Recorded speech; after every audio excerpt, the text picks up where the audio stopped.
సరే ఇంకా సుమారు ఉందా సుమారు బాగా టైం చాలా అవుతుంది బాబు. ఒక గమలో ఉంది. గమనం ఉందా? సరే అయితే గుమ్రా. అమ్మ 3 గమలు ఉన్నాయి. ఒక గమలో చెప్పాను గోడ పక్కన ఇప్పించేస్తాను.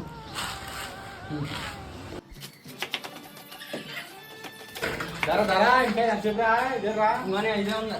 ఇదే ఉందా లేదా? ఈ సమస్య చాలా ఉండాలి. ఒక గమనం తెచ్చి లేదంటే ఒరే నువ్వు ఏం చేసావు నాకు చెలకి తెలిసిరా. నేను వేడి చేయండి రా చూస్తాను.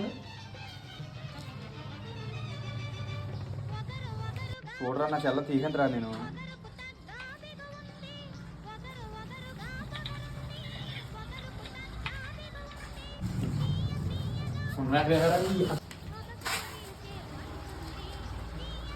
ఏమైందిరా ఒరే నీకు అన్న తిన్నాను పక్కన రే బాబు రే రే రే అయిపోయింది. నాకు కథం, నాకు ఇష్టం లేదు. ఎందుకు